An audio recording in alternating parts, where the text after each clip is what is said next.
All right, everybody, welcome to our interview today as part of our River Talks interview series.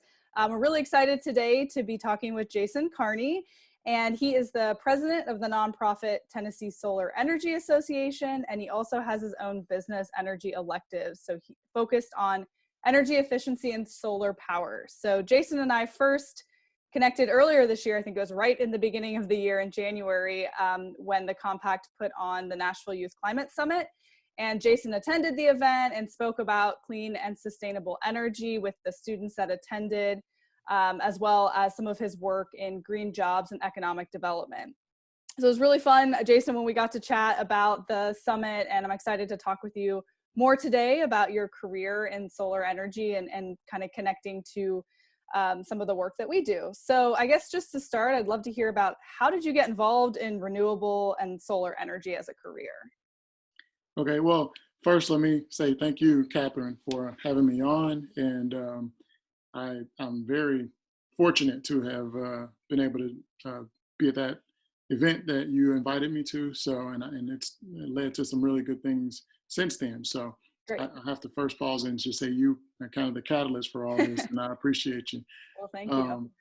To answer your question, how I got started, I was thinking about this. I always give the long story, but the short story is that my senior year in college, our capstone was around, we were looking at which renewable energy we thought would be easiest to produce, most efficient to produce to power a home. And so my undergrad was in mechanical engineering at Tennessee State University. And so we looked at all of the different ones. We selected hydrogen at the time, and we made hydrogen gas from water and iron, natural process. But we had looked at the other ones. And so years later, that's 19, no, that's like 2003 or so. So, so when I went into professional life, I was working as an estimator, inside sales for technical sales in HVAC. And this is around 2008, 2009. And LEED was the buzzword around the office. A local engineer said, hey, you guys, all you sales guys need to get familiar with LEED, because all the building owners are gonna be using this language and want to also have their building certified this way. Mm-hmm. So me being, a fly on the wall, said, hey, I want to know about LEED. Yeah. So I studied for it along with the big sales guys, and passed it. But a part of the study, to get extra credits, to get more points, there was an alternative energy component. And so that's when I saw solar again. And as I always say, as I started to peel the layers, every time I peeled a layer, I fell in love more and more and more. And I was like, solar is my thing. Just so many reasons that I love solar energy. And at the time also, Obama was a president. So at the federal level, there was, a big push with his Sunshot Initiative to bring down the cost of solar. And then also at the time, Phil Bredesen was our governor, and he was also trying to help Tennessee become ready for this major solar expansion and become more of a solar state. So the environment was pretty, the soil was rich, to say, and I was like, I'm going for it, and decided I would work towards it, knowing that it's going to take time for it to fully develop. I decided I would work towards it while I was still working, and so started my company way back then, Energy Electives, as an entity and not as an actual full-time job. And the market went the other way with the kind of the wars with China, but I was already bitten by the bug. I couldn't leave it alone. So yeah, that's how I got in it. Yeah.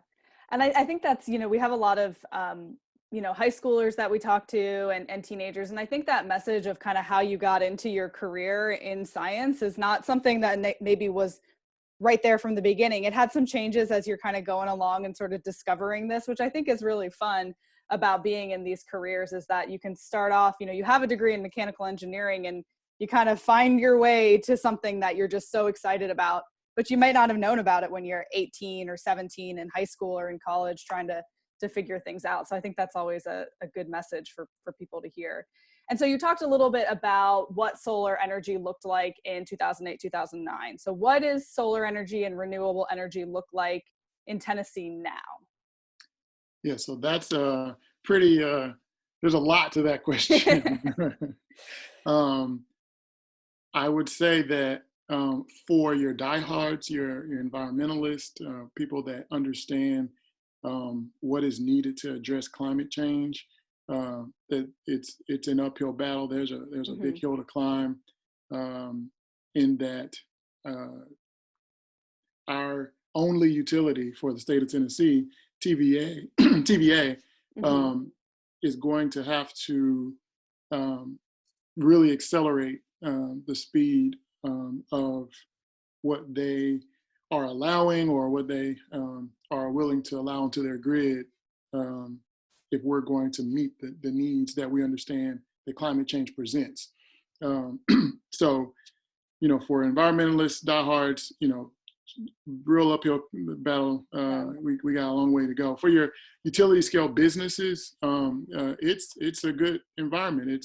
The outlook is good. If you've got, if you can handle that kind of scale, that's what is kind of right now that's in front of, is what TVA is looking for. Looking for large scale things that they can buy into and try to build up their renewable portfolio better. So it's, for utility scale, it's a good environment, and I think it's only going to increase. For your residential and commercial, we need everyday citizens like myself to continue to call on local government to create incentives to do more things to make it a better environment for residential folks and for commercial folks to adopt more solar energy. Hope that makes sense. Yeah, and I heard when Al Gore came to speak in, I think, the fall, I heard him talking a lot about solar energy and solar power in Tennessee, and some of the big businesses like Google and Apple and those people that are saying they want to be 100% renewable, and that's putting the pressure on these other groups. Do you see that as a kind of viable thing moving forward, that type of pressure is going to start to change some of this system? Yes, I really do. I think that not the only, I would say the most viable path that we have is to piggyback off of Facebook and Google, and continue to have private businesses that are of the kind of scale of a Google and a Facebook to demand, which is what they did. They said, we're not going to come here, we're not going to bring our economic activity unless you provide us with 100% renewable energy. And so we've got big users from the state level to the municipal level to Vanderbilt, who I believe has started to divest of fossil fuels. Bridgestone is a big user. We need all of these big users, especially on the private side, because I think Nashville as a municipality has begun the path. They've made a commitment that they want to be 100% renewable. So the government side is starting to move that direction on the local level, especially here in Nashville. But we do need the state to move in that direction. But even more importantly, like we started to say, the Googles, the Facebook, the private businesses that don't have to, do an act of Congress to make a decision. We need more of those. And I think that all of our advocacy groups, all of our activists should make the leadership in these private companies aware that they should, the benefits of, and say, we'll support your business more if you go this direction. But I think that's while I don't believe in a silver bullet. I believe it should be multi-pronged, multifaceted. So while I am as a citizen, saying I want more for myself, I also would want folks to advocate to the private businesses to divest, as Vanderbilt has done, and to adopt more renewables. Hmm. Yeah, I think that, that pressure on companies to make changes really is a good way to make shifts. And I think, like you were saying, people can make, if you're listening to this or you're watching and it strikes your interest, making your voice heard, that it's something that you care about. Just like you were saying, Jason, I'm going to support your business more because of the way that you approach renewable energy. That's really powerful.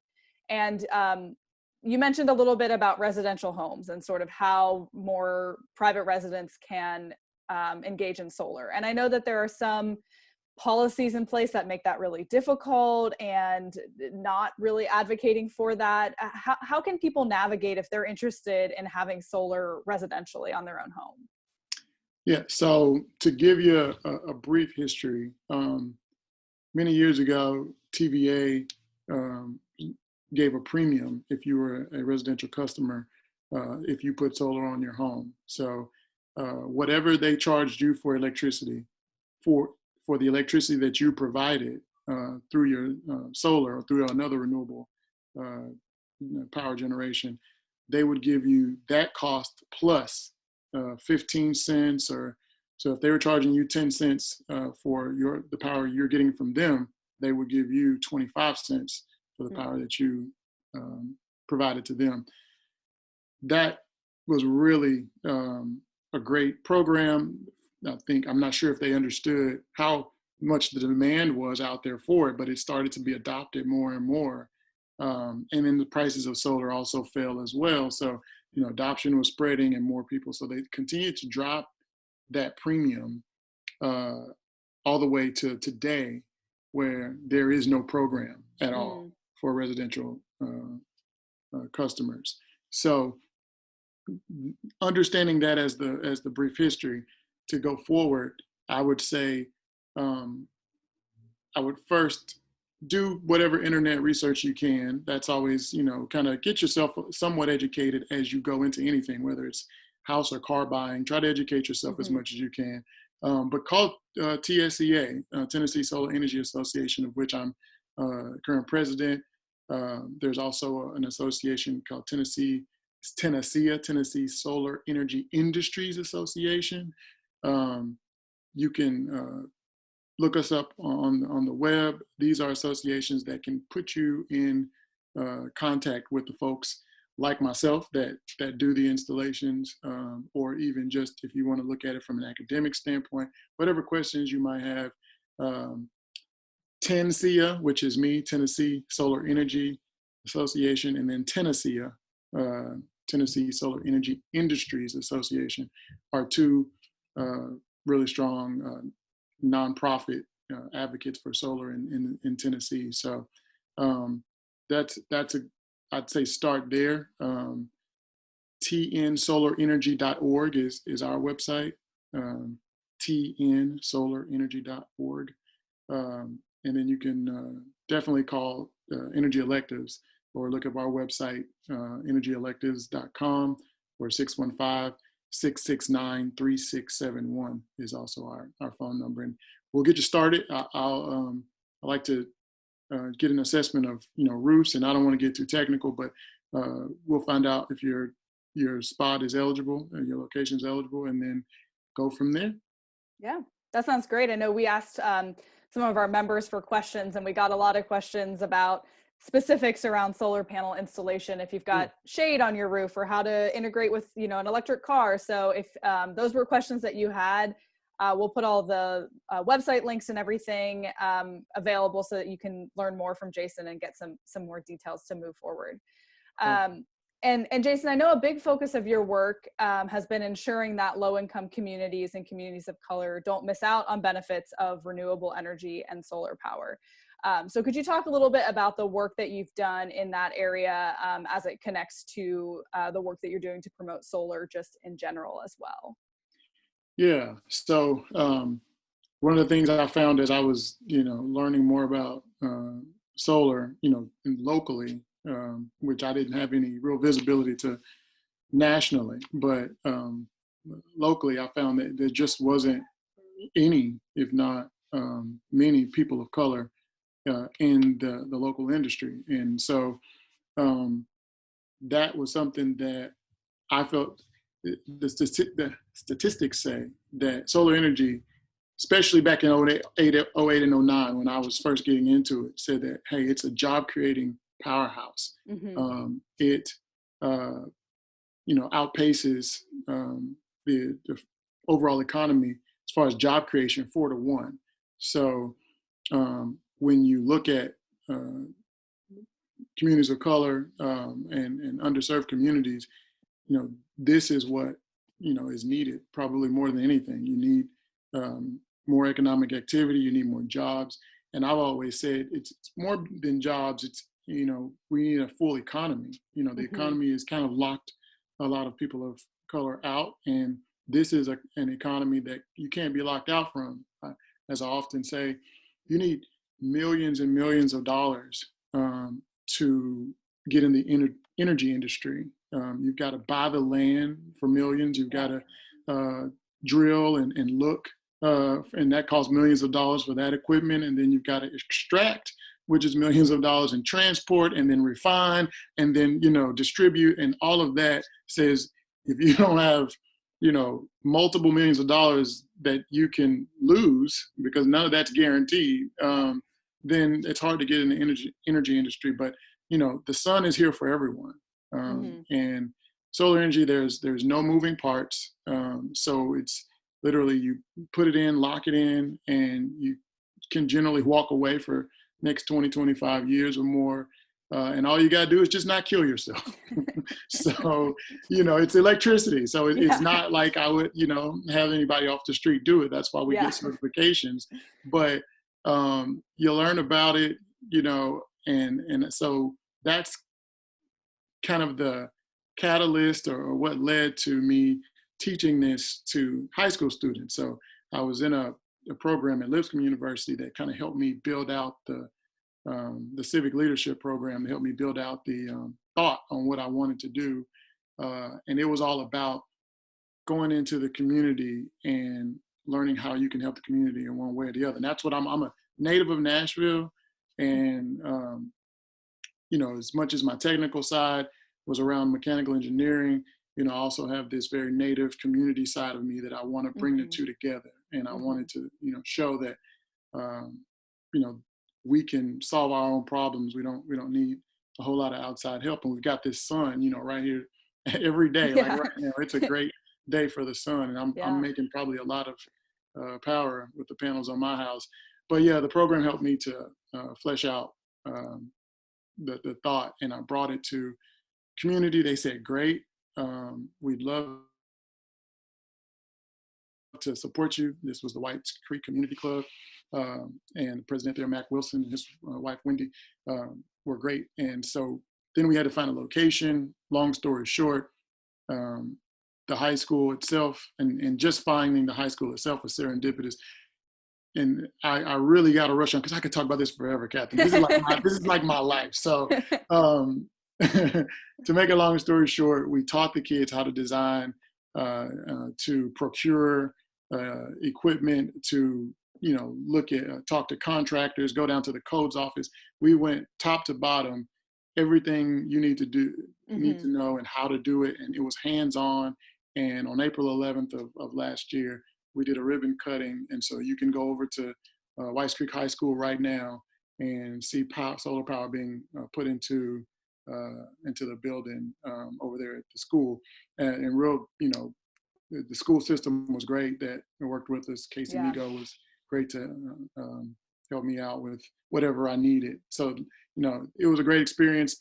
It is the foundation for my company, Energy Electives, where I want to continue this work of giving an opportunity to folks that just aren't connected to the circles that would give them the opportunity to work in solar and in the kind of these technical fields. So that's what I'm trying to do with Energy Electives. And then Tennessee Solar Energy Association, which I just recently became president of, we've got, we are trying to kind of resurrect it, get it back off the ground. And one of the things that we're going to do with donations and funds is, hopefully it's the largest part of what we do, is to try to help subsidize solar for low-income families. We have we're talking now on what the technical aspects of that looks like, so that we can market that to foundations and charities and private businesses that would like to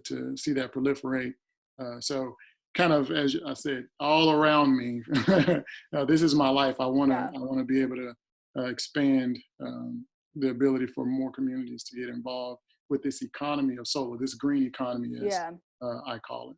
Yeah, yeah, and I think that idea of green jobs, the green economy, that workforce development. I know at the Youth Climate Summit, that was something that I overheard you talking with a lot of the youth about, like, hey, this is a growing area, an area for development, an area where you can get a lot of on-the-job training to get into these areas. And so I think that is just so important. And in our city, I think there's going to be a lot more of that coming up in the next 5-10 years as we move down the line and looking at what green jobs look like. And I first learned about you from the amazing NPR article that was put out. And I remember I went on to NPR, and I'll share that with people, but there I saw this picture, and it was you installing solar panels, and it was talking about Nashville. And I just was so excited to see our city and the work that you were doing on the national NPR stage. So congrats on that. And that's a great article that sums up a lot of the work. So one of the final questions that came in from one of our viewers and our River Talks attendees, wanting to know about the future of solar. So Elizabeth asked, what are the plans to increase solar energy? What does the future of solar energy look like, both in Nashville, in Tennessee, and across the U.S.? So in Nashville, we're heavily involved right now. I'm a part of the Mayor's Sustainability Council. And so our subcommittee, Climate and Energy, is working hard on how do we build upon what Nashville has kind of already done with the Livable Nashville initiative and some other things. And we want to make significant suggestions to the mayor. So we're working really hard on that. Some really great ideas. I mean, the who's of who in energy and sustainability is on that board, and I'm just this little kid from Nashville that is happy to be there and happy to give my input. But a lot of good things are coming from Nashville. We're gonna, but I will just say, do letters to the editor, write the mayor, write this sustainability council, and continue to push, because we need individuals, folks, to show their support and their demand for more, especially residential and kind of community solar type installations. Right now, NES, the local electric company here in Nashville, has signed a 20-year agreement with TVA so that TVA continues to be their sole provider of electricity. In exchange, TVA is lowering the rate at which they charge NES for that power. One of the other benefits for NES is that there is now contract flexibility. There is a chance now for NES to get some power outside of TVA for signing this 20-year deal. That opens the door for more solar power, for more renewable energy at the local level. TVA is trying to do these contracts all across the state, all across their territory. And so to give some information on that, I think that 5%, which is kind of where we are right now, is way too low. And we're not locked in yet. So at this very time, I'm not sure when you'll get to hear this or see this, but at this time, I think we have up to around October to make our voice heard. So that's something that I think that should be, NES is TVA's number one customer, period. So, we as residents of Nashville have, leverage and, have some say with NES as citizens, and then with NES being number one, NES has some say with TVA. So we've got to push NES to demand more from TVA, and I think that starts with your council people, as that pushes its way up to the mayor and the mayor to heads of the Nashville Electric Power Board, um, and and beyond. State-wise, it's that's a whole other thing. So Yeah. we are we are a purple dot, I think you might call Nashville, if Yeah. not a blue dot. We're Yeah. kind of bluish purple uh, in a red state. So statewide, we should continue to, be advocates to our state representatives. I believe Bob Freeman, who's a representative out of Nashville, is trying to push some PACE legislation, is what I last heard. That's property assessed clean energy, PACE. And what that would do is allow you zero down to put solar on Mm. your home, but it has to be passed at the state level before local people can adopt it. So it's been around for a while. It's successful where it has been adopted. And what it basically does is, let's say you've got a $20,000 solar installation. That $20,000 is stretched over 20 years, and it's put on your property taxes. So every year you pay an extra $1,000 for on your property tax for the installation that's put on, virtually today. Hmm. So you're saving, in that neighborhood, um, on your electric bill. So it's Right. really paperwork, and it's a no-brainer that if we Yeah. can get this passed at the state level, then it could really proliferate and accelerate solar adoption. And then nationally, we've got the Green New Deal. We need to make sure that whomever is our representative in the White House is aware of the need for a Green New Deal. And what we need to, I want people to be clear about is the Green New Deal is heavily about renewable energy and about sustainability and about the green economy, Hmm. but it's also about communities of color and underserved communities. So um, I think that that's the kind of legislation we need to really um, lift up the lower middle class, and even the underserved communities to Hmm. push the whole country, further at a greater, higher rate. So uh, that's kind of the local, state, and national outlook from my Yeah. perspective. Yeah. I think the one thing I've learned about this renewable energy in the short amount of time I've been kind of diving into it is all of these layers of policy and the system where you can push, NES, and that you're actually pushing TVA to make a change, and that's pushing nationally. So, I think it can be a little hard to navigate. So I appreciate you taking the time to kind of break down where all these pieces fit together, and then to know that individual people, we're the consumers, and we can make our voices heard, whether it's to our utility as a resident, to the companies that we support, and then obviously at the policy level, those impacts are very important. So it's important to take some time to learn about it, and I appreciate you breaking all of that down for us. So do you have anything, last things that you want to add to the conversation about solar energy, the work that you've done with economic and workforce development? No, no, this has been great. Like I said, I appreciate you, Catherine. And I guess the only shameless plug that I can do is, say, call us at Energy Electives. That'll help, Yeah. um, at the very kind of ground level. And if you don't, have that kind of money, but you want to support in general, then First Horizon is the bank that holds the Tennessee Solar Energy Association. Hmm. So make a donation there. And like I said, we're going to do our dead level best to, try to address these climate change, communities of color, underserved communities, and solar energy overall. Yeah. Yeah. Well, thank you, Jason. I appreciate you taking some time today to chat with us and learn more about solar energy. It's really exciting, and I'm glad that we've connected. Awesome. Thank you again, Catherine. Well, thank you.